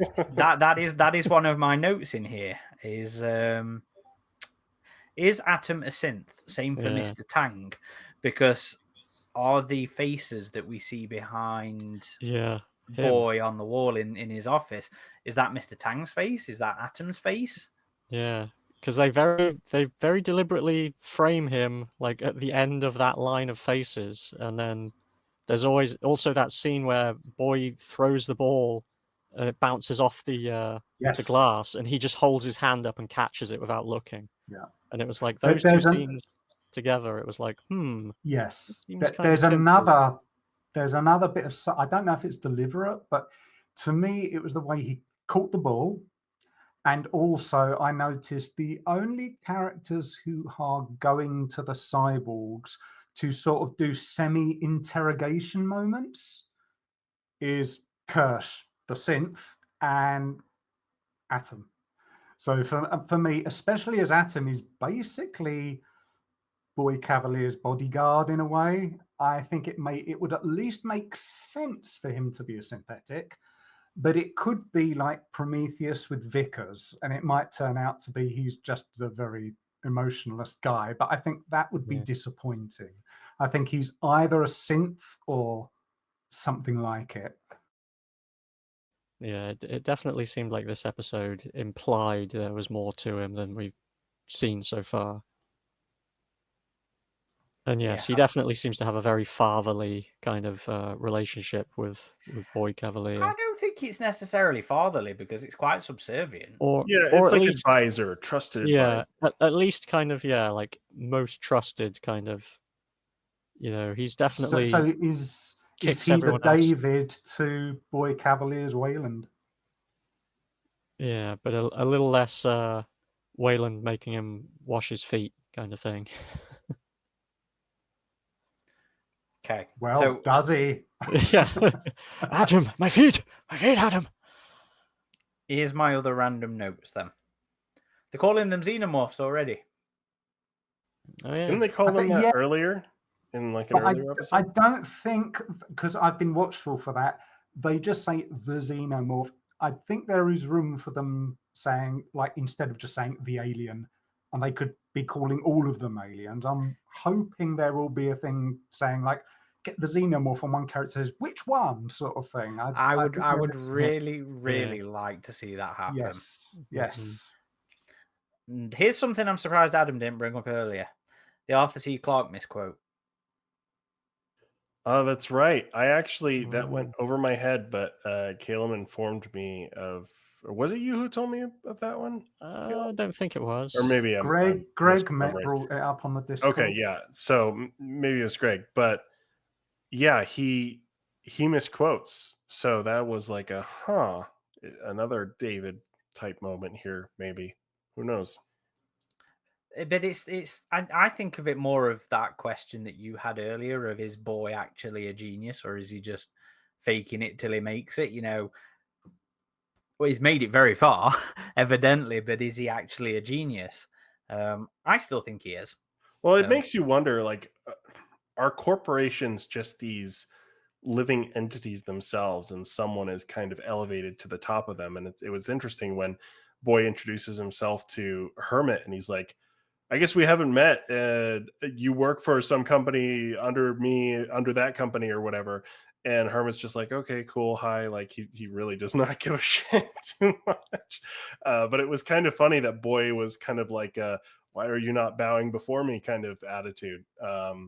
So yeah, it does make you wonder about those things. Is he actually this super genius, or has he just gotten extremely lucky? Were his parents part of it? And maybe that's the reason why he has this contempt for his parents, is because they kill his whole narrative thing, perhaps, of him being this genius. Maybe he's just pushed to the top of this corporate pyramid, and it wasn't too much of his own doing. His original name was Boy Nepo Baby. Being an adult is a constant test. I liked that line of dialogue. Yeah, that was a good one. Recursion, slightly, wasn't it? Is this a test? Which is also something else I brought up. I wrote down as well, which was Kirsch watching slightly and being very aware of Morrow, and then that little moment that he had in the eggs. It kind of made me wonder. It was like, is he leaving this area unlocked to make it easy for Slightly to get in there and do what he wants with Joe? Is Kirsch being like, I'm gonna let him do this to see what happens, kind of thing?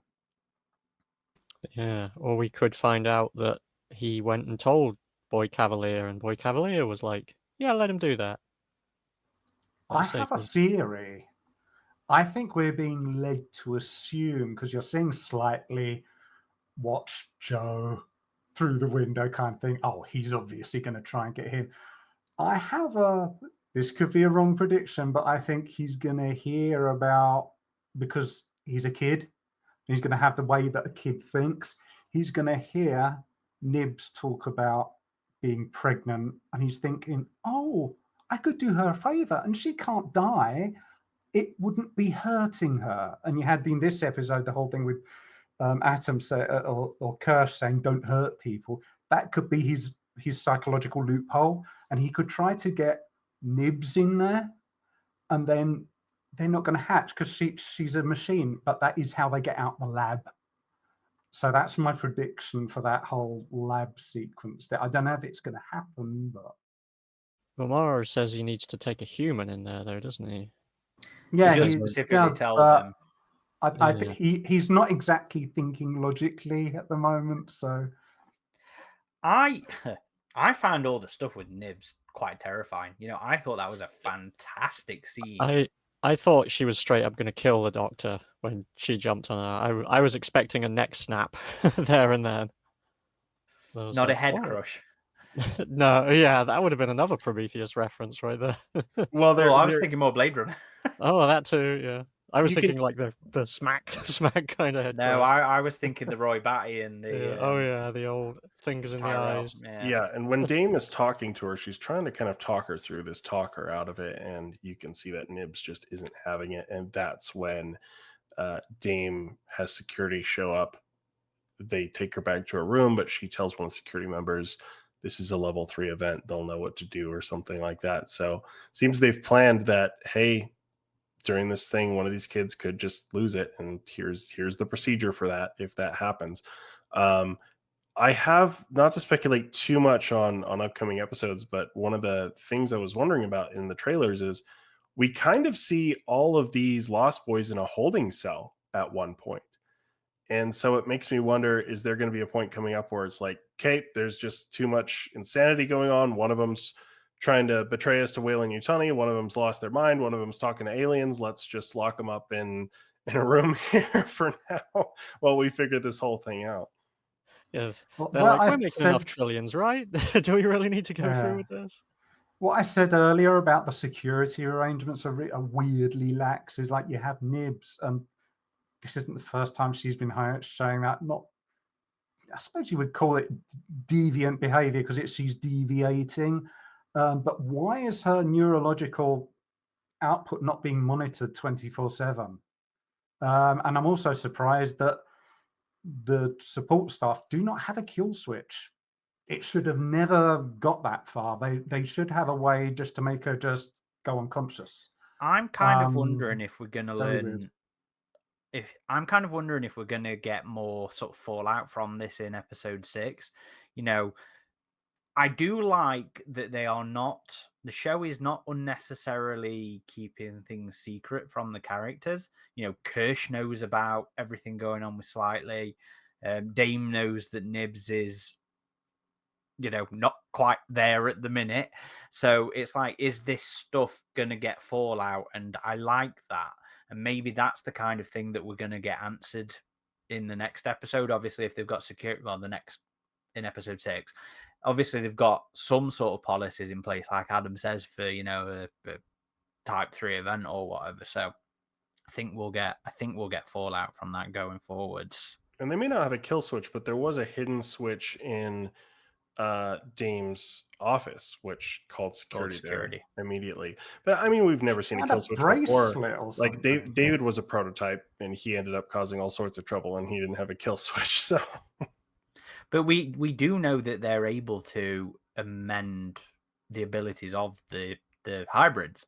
You know, we see that with them disabling Wendy's hearing, so there is some sort of ability there. They had to plug her in for that, though. Well, she wasn't physically plugged in, though. Well, her head was in the charging. She was in her Borg alcove. So, and anything else on that one, or should I move on to my next note? Go for it. Okay. Crocodile in the pond / river. Oh, I must have. Oh, there was. I think that was actually, again, Natasha pointed out to me that is a monitor lizard, I believe. Okay, so not a crocodile, not a Peter Pan reference there. No clock in its belly. I enjoyed spending more time with Arthur in this episode. You know, he'd been a bit of a background thing, and it was nice to actually get a bit more of him actually having a backbone, even if it was not against Boy, but him challenging Dame.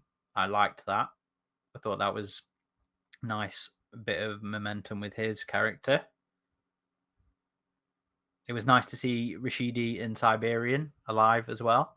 I think they were a lot more prominent in the early stuff we had, Adam, and they've kind of just disappeared in the last 2 episodes, but it was nice to see them back. It was a good moment, just their reintroduction with Joe there, and I think they're going to come into play in the following episodes a bit more.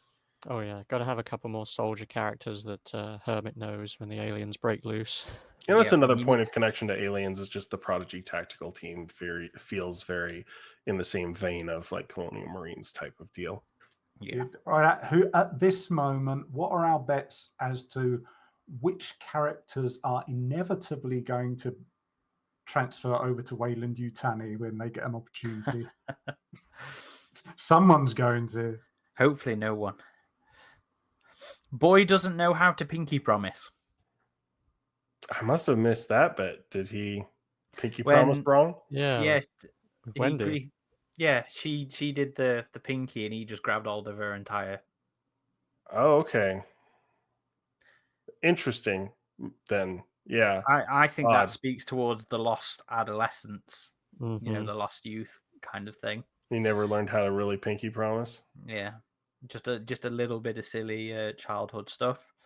Slightly's mother didn't know about him being a hybrid, but Wendy's dad did know that that's what her fate was going to be. ? Yeah, I thought that was odd.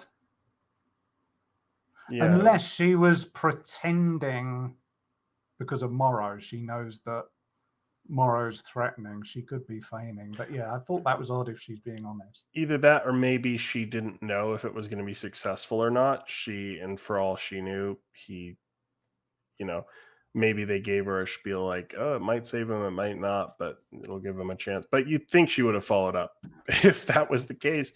But as we found out with Wendy, like, the father knew, like, they couldn't know. And maybe it was because the father was going to die. The father was terminal. So yeah, true. So it was who you're going to tell God kind of thing. The robot treats were interesting. I like that. I like the concept of it. Yeah, that was They a cool weren't for little thing. robots. They were like it's software code, but it triggers something in the memory. I like the idea of it. Yeah, it's a cool little dystopian future kind of Yeah, robot-y thing. I put it alongside that kind of the coffee cube thing. They put a laser down in Alien Resurrection. It's a yeah. nice little gadget. I very much liked Boy calling out the nature and the instinct of the various aliens. You know, when he was talking to Wendy and she was like, I don't think you should be cutting these things open. And then And he was went, like, well, they would kill me in all these sorts of terrible ways if they could at any second, so why not? And he did make a good point with that. Yeah, it's like they're all just murderous monsters, so... Yeah, exactly. Yeah, it felt like that kind of Jurassic Park moment where it's nothing to do with the dinosaurs on screen, but it's a really nice thing about, well, you know, if you knew a way to have that, what was it, a Canadian geese or something, if you knew a way to resurrect them, you do it. And it leads on to this philosophical discussion. Those are nice moments. Lots of crossfades in this. It's not a Noah Hawley episode, but we got a lot of crossfades. And I've gotten Very used George to it. Lucas. It just seems to be the style of this show now, isn't it? I've gotten used to it, but there is one thing I'm going to call out, and that is the cut to blacks. There are a lot of them. At first, I thought breaks. I know they were. At first, I thought this was an artistic choice, but then I realized, oh yeah, it's become more standard now for streaming services to have their base tier be ad-supported tiers, and these are the ad break points, which I don't think streaming services should have that. That's kind of skeezy if you ask me. But it doesn't need the Amazon Prime. Well, they're all doing it now, and hopefully it leads to that streaming bubble burst that you mentioned, Aaron. But I feel like if we get a home release, I would like those trimmed out. Like during the first episode or two, I was like, oh, okay, I didn't even realize that's what it was until it kept on happening, and it's just takes you out of the show for a second or two, and it's not needed. It's the Return of the King, syndrome. It's like, oh, it's over? Oh, it's not over. Oh, is it over now? Oh, no, it's not over. Oh, no. Interrupts the momentum. It's back. Yeah. One of the visual effects companies working on the show is called UPP. No. Oh, now he's just rubbing it in. Seriously. Yeah. Which it wasn't Hyperdine as well, was there? No, I just saw UPP. There was a bunch of others. Is this their first production? I have no idea. Because I was just watching the credits to see if it said who the song was, and I saw that and it made me chuckle. It's the Union of Post-Production. Yes. What are they? What did they do? I don't know. I haven't looked that far into it, but it was just in there. Right, so shall we end the episode discussing the end of the episode? So it's funny. My girlfriend and I were talking about this after we watched it, and we came to the conclusion that the episode should have been called Pet the Alien, because that was just such a nice moment, I thought, where she's just giving little pets to the chest burster there. But I thought the chest burster looked great. Definitely the fastest chest burst we've had in alien history, although it didn't really have much of a barrier to get through, so that made sense. And I thought it looked great. It was interesting how it was kind of almost reared up like a cobra a little bit. It seemed completely CG there, but I think the design was good. It was effective. Interesting to compare it to the Romulus chestburster, just that we got like a year ago. But I really liked how it looked here. And so, yeah, I thought it was an effective scene. And she makes peace with the alien here, it would seem. So definitely will have big implications moving forward. I would like to say I like the fact, because we did get a mention from Morrow, I think, when he was talking about how long it would take. Oh, it'll take a day or two. So we've got the lengthy gestation periods back, which is nice. Before you go on, I absolutely agree there. It is so nice that they're basically saying, yes, this isn't going to be done in 10 minutes because we've only got 2 hours of film to do this in. So AVP, I really, really appreciated them implying that this was going to be over the course of a day or two. I was like, yes. Thank you. Yes. Yeah, I definitely like that as well for the same reason. As opposed to Romulus, And- where it's 10 minutes or so for the whole thing. Yeah, Yeah. Romulus was really pushing it. I have to say, Milburn in Prometheus must be like, yeah, because it wasn't just her giving the thing affection. It actually leans into her touch like a cat. I'm not a fan of that. To me, that's where it breaks with the Ash monologue of them not having emotions and consciousness. It's going, oh, thank you very much. That should have been a Hammerpeed moment. She should have got her hand bitten or something as a. I mean, it's going to, but then she successfully manages to coax it. It should have been a Hammerpeed moment. This is what Milburn in Prometheus wanted to do with the Space Cobra, and he got taught a lesson from it. It should have been more like that, in my view. But I found it interesting that they kept the chest burster, and it's just literally a glass case. There's nothing stopping it from just running off. That was we don't know exactly what they know of the life cycle in terms of how explosive that might be. That particular moment. I mean, Kirsch seemed to know it would turn into the Xenomorph, but it's funny because earlier in the episode, Adam Ines is like, if that eyeball monster ever gets out, and Boy Cavalier is like, oh no, it's fine, the glass is thick. And then later we see the chest burster just fly through the glass here in this one. But no, I disagree, Eric. I think we have so many of those sci-fi tropes where, in one example of this, I would think is Ex Machina, where it ended exactly how I feared it would. It's like, oh, it's going to be the AI was evil, guys, kind of ending that we all thought was going to happen. And if it would have done that Prometheus moment for me, where it's like, oh, she's into it, and then it attacks her, it's like, I don't know, that would have been too expected. It's almost more intriguing to me, like, oh, well, what does this mean now that she has made peace with the alien? Because she killed this adult alien before. That was her last encounter with one, which is at complete opposite spectrum as to the encounter she's having with this Xenomorph now. And I find that really interesting. And it's also one of those moments where it feels like it's leaning quite heavily into, the expanded universe. I was joking about this on Facebook earlier. I was like, Wendy is Eloise from Alien Purge and AVP Pursuit. And I find that kind of stuff interesting. But again, it's also one of those moments where I'm like worried that it's not going to quite work so well in live action. While I genuinely fucking love Eloise in the comics, but how well is this whole humanoid alien kind of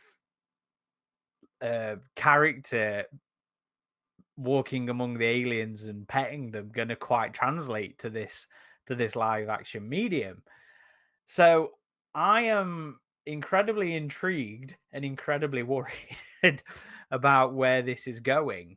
Now that said, I think this is my favorite incarnation of the chestburster. I really, really like how it looks. I liked it felt like an intermediary between Alien and Aliens as chestburster, where you've got these vestigial sort of, well, they're not vestigial, but you've got like these arms that haven't quite fully developed yet that are wrapped around the body of the chestburster, but they're there, they're the alien's arms. And I love that look. I liked the sort of darker look to it, because I do think the chestburster is perhaps, I don't know, it's not quite alien in tone. Obviously it sheds its skin and blah blah blah blah blah, but I actually quite prefer the darker look of this. I'm still not keen on this whole lung gestation thing. No, it doesn't work for me. Even from a internal logic of the show thing, where you're like, how the fuck does that thing fit in there, kind of thing. It doesn't. Even then, it's the lung. It's just air in there, so it's not. You'd think it's be in with the body fluid.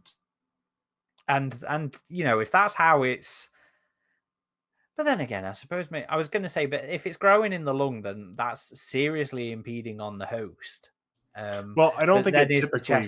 I don't think it typically would. I think it would be kind of nestled in between the lungs from what we've seen before. Well, that's what we're saying from the rest of the franchise, and how I don't think it this interpretation works here.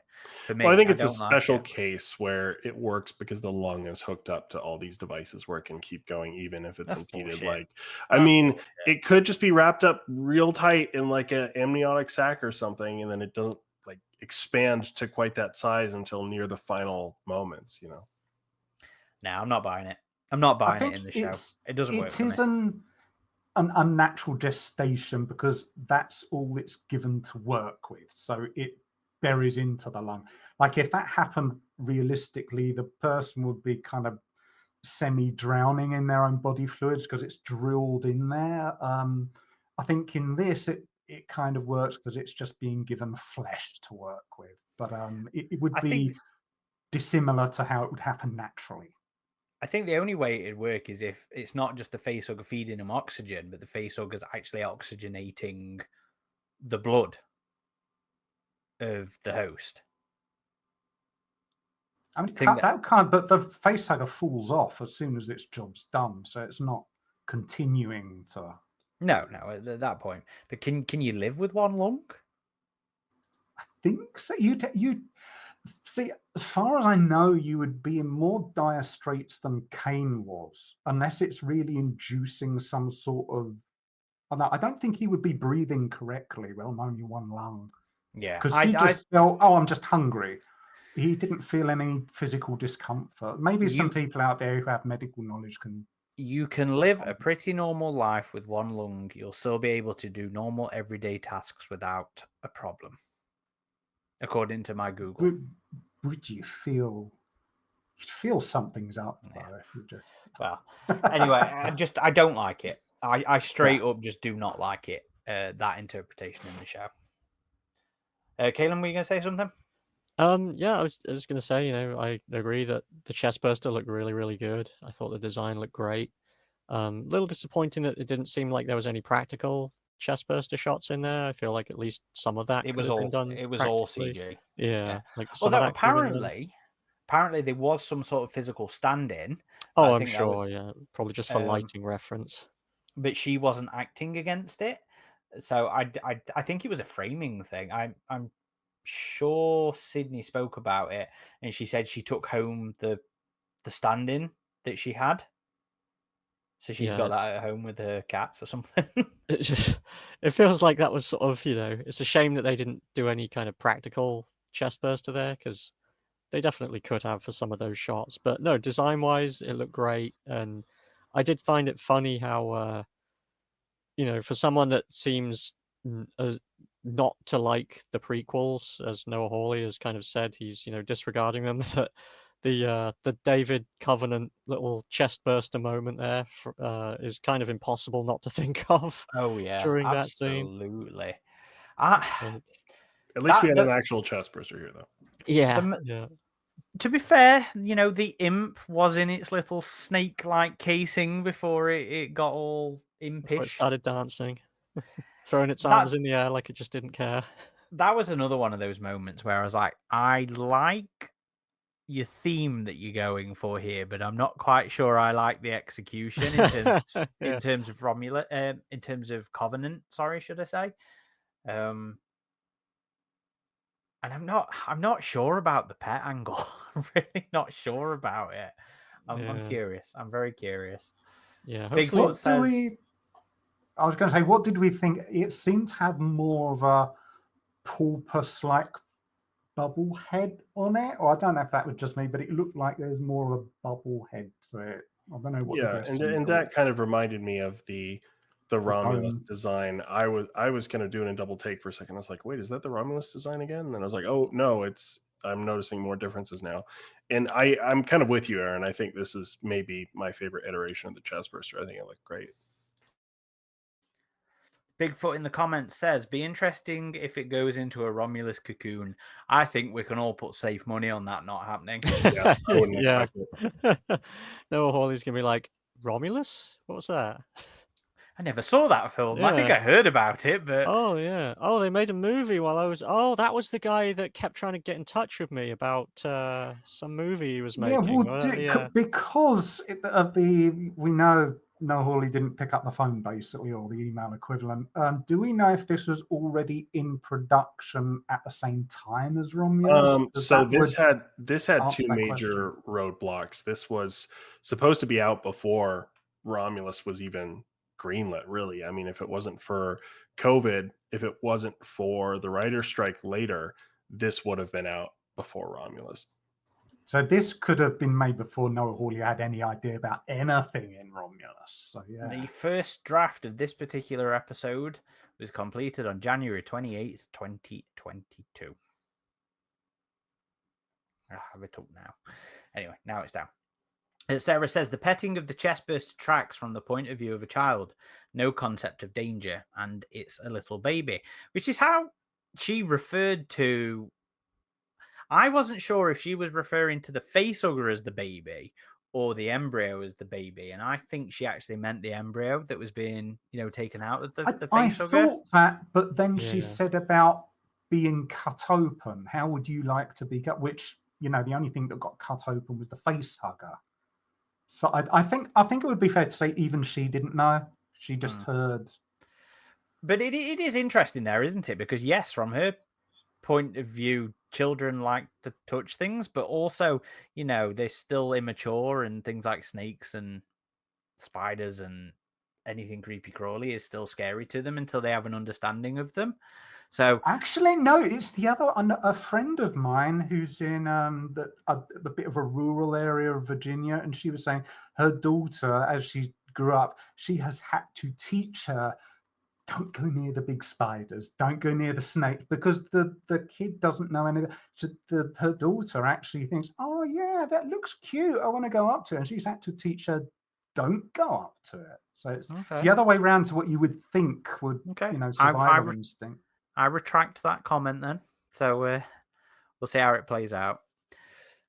Right, that's all my notes. Did anybody else? A couple of other random little things. When they're meeting by the table next to the river, they have the biggest Jenga tower I've ever seen, which was fun. It was like, oh, is it because they're stronger androids or something? They have this just massive Jenga tower with blocks that are like half the size of their bodies or something. But also, I love the moment where Dame is trying to talk through this with Nibs, and Nibs has this little stuffed bird, and she looks at it and makes it nod in agreement with her. It's just one of those little funny moments that got me there. But anyway, just random little points. That was nice prop play from Lily Newmark there. If you've got anything like a doll or something to add up, Mac loves that. Anything else from anybody else? No? Okay. Interested to see where it goes from here. So everybody's still on board. They're still curious. They're interested in the next episode. Oh, yeah. I got to see how this ride goes all the way to the end. Yeah, definitely. More so than I was after episode 1 and 2. Okay. Before we close out then, we got an email that I just wanted to read out, which was, hey guys, I just wanted to drop a quick note to say how much I love the podcast. I look forward to every new episode, whether I'm at work, driving, or just relaxing. It's always a highlight of my week. I've been a big Alien and Predator fan for years, and I really appreciate the mix of news, deep dives, and fun conversations you bring to every episode. You all clearly love what you're talking about, and it makes listening feel like hanging out with friends who are just as obsessed with the franchise as I am. If I remember rightly, earlier this year, you started doing a little quiz at the end of the episodes, and I loved playing along. It was such a fun way to wrap things up. I was curious as to what happened with that segment because I really enjoyed it. Anyway, just wanted to say thank you for all the time and effort you put into the show and the website. It really shows, and it means a lot to fans like me. Keep up the awesome work, and I'm always excited for the next episode. Best, David LaFortune or David Davix in the forums. Well, first of all, Davix, thank you very much for the email. We really do appreciate hearing that kind of stuff, and hearing that people like what we do and it makes a difference to them. And do I have a treat for you today? Guys, we have a little quiz. Oh. So basically, Greg was initially asked to do those things, and then we started getting him on all the episodes, and I stopped asking him for the quizzes just to not overload people. We are planning to do I think still like a big quiz at the end of the year, like a game show kind of thing. It was something I suggested. I think we're still angling at it. But yeah, Greg has put us together a little quiz for this episode. Yeah, I know there's websites you can play those quizzes on that have like buzzers and everything too. So we'll have to go all out with one. Yeah, that was the kind of stuff I was going to be looking at. So the quiz relates to this episode. Jeez, Greg, these are long questions here. Okay. No, number 3 is very long. But we'll see. We'll see what these are like. So, welcome back to Netherland, our prime billion-dollar hybrids. As property of Prodigy Corporation, we need to check if your mental faculties are deteriorating or still in order after each mission. Okay, I like this. A continuation of memories are what defines us as the same individuals we always were. So let's check your memory, shall we? In this episode, the state of the world has been revealed to us. In episode 3, though, we've already seen Morrow open an article during his manipulation of Slightly called the Triumvirate. Becomes the 5, which reveals further details about this version of the world's history. Lynch Corporation started in which region? Was it North America, South America, Russia, or Europe? Let's get these written down, boys. Oh, we write them down? Yep. In private chat? In your own thing, and then we'll go through them at the end. Oh, okay. Just in our thing? notes. No, just on a notepad or something to read out at the end of it. Oh. I don't have any pen or pencil. You have a fucking computer. You've got notepad. Do you want me to instructions, Aaron? Proper instructions. Do you want me to read that out again?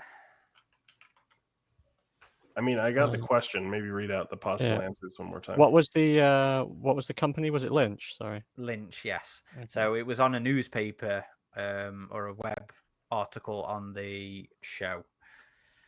I don't remember this. Okay. Because I think this is more of a pausey and read kind of situation. No Google. Yeah. Anybody. Yeah. You know what? I think actually have that was the in article. the dialogue. No, I don't. Was it? Oh, it might have been at the start, to be so, honest. yeah.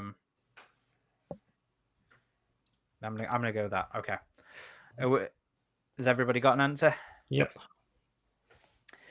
We see a chest burster in this episode, and it's darker in coloration than any other chest burster on screen to date. But it's not. I know what this one is, but it's not the first time we see such a thing in the expanded universe. The Gore Burster was a large, dark creature that didn't get to mature, and it spread its vicious pinkish virus on a pleasure planet. Later, this incarnation of the creature has been used in the Alien RPG. In which comic did it first appear? So your possible answers are Aliens Cargo, Aliens Countdown, Aliens Inhuman. Oh, Greg, that's the wrong name. It's put Inhumane Condition. It's Inhuman. Aliens in Human Condition, or Aliens Kidnapped. Say if you need those answers again. But yeah, read them out because that's not the one I thought it was.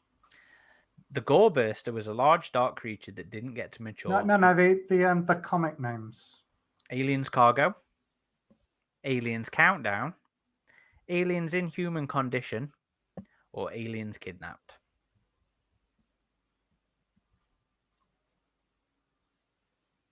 Okay. Mm-hmm. Next one. This is the long one. Wendy initiates communication with the facehugger. Wendy initiates communication with the chestburster, yet she is not the first synthetic to do so. Synthetics have been growing an appreciation for the creatures from the very first film. In the expanded universe, the synthetic xenomorph hybrid Eloise from the comic Aliens Purge had a telepathic connection with the creatures, and due to her queen DNA was able to control them. Later, the synthetic David in Alien Covenant tries imprinting on a chestburster, having it imitate his movements. While very few synthetics have had true communication and control over the creatures, many have had an admiration for them. The synthetic Seostra is the most recent example from the comic Utopia. She had been on a vast generation ship for the UPP when the alien infestation started. She tried to protect the dwindling population for generations, and 457 years after the initial departure, she lost all hope and jettisoned the last remaining human survivors into space.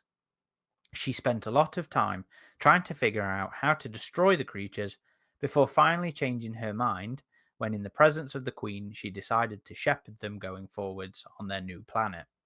How long did it take for Seostra to decide what to do with the creatures once she jettisoned the last humans into space? The answers are 57 years, 138 years, 3 years, or 985 years. That was a lot of lore in that one. What was the second one again? 138 years. Yes. Okay. Right, chat. Start posting your answers in the comments. Are you guys all good? Yep. Okay. So the first question was, where did Lynch Corporation start? North America, South America, Russia, or Europe? What did we get? Adam? Russia. Stephen? Europe. Eric? I had Europe. And I also went Europe. And the answer is B. According to the article, even though the official map has Lynch controlling Russia and Weyland Yutani controlling all of Americas, implying that either the territories exchange hands later or the article is a plot hole. Just used older material that has not been updated. So that was South America. So nobody got that right. Oh, jeez. Not even Noah Hawley. Because I remember that it currently controlled Russia. So the second question, which comic first had a chestburster that didn't get to grow up? Adam? Kidnapped is what I thought, but I'm probably wrong. Kailem? I went with Cargo, but I'm also probably wrong. Eric? I thought it was one called Pig, but as it wasn't listed, I've put Kidnapped. I also went with Kidnapped, and I'm fairly sure that's the answer. It is indeed Kidnapped. Oh, got one right. And the final question is, how long did it take for Seostra to realize that aliens are better than humans? It's the TLDR version. Yes. Adam? I did 3 years. Kailem? 138 years. Eric? 3 years because I have no idea. I'm not familiar. I went with 985 years, but I'm kind of also, I thought she got rid of them all at the halfway point, but that didn't quite math out. So the answer is B, 138 years. After she jettisoned the humans. Yeah. Okay. I didn't realize it was quite that long. Yay. Casper in the chat says, so the map is wrong. No, I guess Lynch was just started in a different country, but eventually took control of Russia. Okay. In the world of Alien Earth. So, yeah. I hope people enjoyed that. Thank you for putting those together, Greg. So we have a tie. Yeah. Do we have a tiebreaker question? That's fun. We should collaborate on like a quiz for our patrons as well. I think that could be a fun little thing to do. We'll let them come join in with the live recording of the quiz show. Yes, definitely. Cool. Right. Do I have anything else? I don't think so. So, yeah. If you want to reach out to us, please feel free to do so at Patreon at avpgalaxy.net. Please leave us reviews or comments on Spotify or iTunes or whatever. Thank you, everybody, for listening or watching. We'll see you next week for the episode 5 of Alien Earth. This has been Corporal Hicks. RidgeTop Xenomorphine. And Kailem. God in the omelette.